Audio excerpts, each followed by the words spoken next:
There's a lot of discussion about the closing of the Department of Education and sending education back to the states.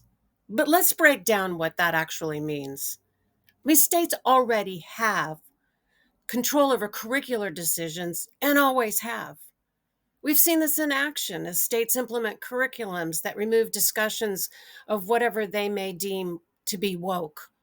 For example, Florida's social studies curriculum that asked teachers to teach that slaves actually benefited from enslavement because they learned valuable skills. And we see schools and states banning books that feature LGBTQ or minority characters. But what the Department of Education really does, however, is provide critical funding for schools in order to provide equity for students in lower income districts and for students with special needs. Those are the given facts. But the underlying goal of those who support the abolishment of the Department of Education is defunding and the privatization of public schools, efforts that President Reagan overtly endorsed when he attempted to abolish the Department of Education. Yes, he was overt in his mission to transfer public school dollars to private schools through voucher schemes. At least 15 states already have voucher systems in place, sometimes referred to as choice programs. Right wing legislators claim that they sincerely believe that parents should have the choice to send their children to private, even religious schools, and to receive a tax voucher to do so because the funds remitted back to them are tax dollars they've already paid for public schools. But there is more to the issue than simply parent choice.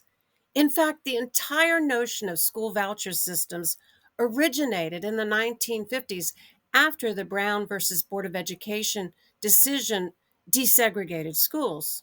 Staunch conservatives like Frank Shodoroff and Milton Friedman proposed the voucher idea, and it was immediately seized upon by segregationists so they could remove their children from desegregated public schools and use tax vouchers to send their children to segregated schools where they wouldn't have to be subjected to being in classrooms with Black children, like Ruby Bridges or the Little Rock Nine.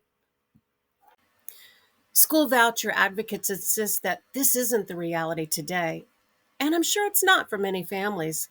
However, for some voucher advocates, the supposed problems with public schools are based on issues like DEI, not wanting their children exposed to the other, as they define it, like families that don't reflect their religious orientation or ideas that don't support their own personal bias. But, and here's the thing, families have always been free to send their children to private schools. Well, I mean, in fact, private segregation academies popped up all over the South in the years following the Brown versus Board of Education decision. The issue at hand is whether public funds provided for the support and maintenance of our nation's public schools should be used to maintain those private schools. Our nation's schools have never been fully funded, particularly when it comes to providing supports for special education programs, and voucher systems will further deplete school funding. Here are some things you should know.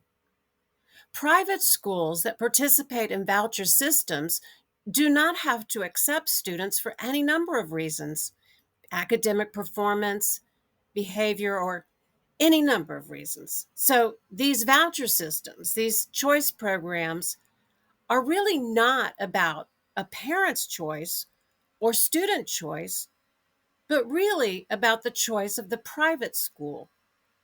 Private schools routinely don't accept students with special needs. They often claim that they cannot provide the services students need, the services public schools provide.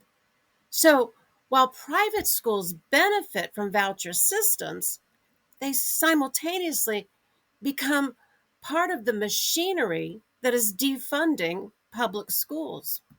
And in reality, vouchers do not typically pay full tuition for students.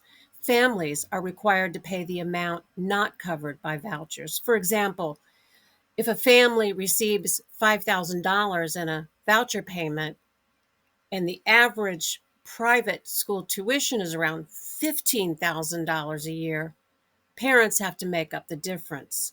Sometimes discounts are provided or donors make up the difference. But regardless, the cost of sending a child to private schools still remains beyond the ability of many, many families. When attempting to implement voucher systems, and these require legislative approval at the state level, voucher advocates claim that they are designed to benefit lower income families. However, the truth is that a large percentage of the children of families that take advantage of voucher systems were already enrolled in private schools, and state laws often have very lax rules about who can take advantage of voucher funds. In other words, families who can easily afford private school tuition are often the very first ones to claim these funds. Because in reality, the issue of school choice vouchers is not so much about providing access to low income families. It's about the political will of those on the conservative right who are ideologically opposed to a public school system, who want to defund and privatize public schools. And the whole scheme is backed by very wealthy entities who want to profit from privatization by investing in and running private schools. To be sure, they don't really care about the many, many students who will remain in public schools, sometimes because the private schools simply don't want them. It's about transitioning public schools into free market, corporate driven businesses. Thank you for watching. I sincerely appreciate it. If you'd like to see more videos and keep up with the latest at the Department of Education, please subscribe. I'd appreciate that too.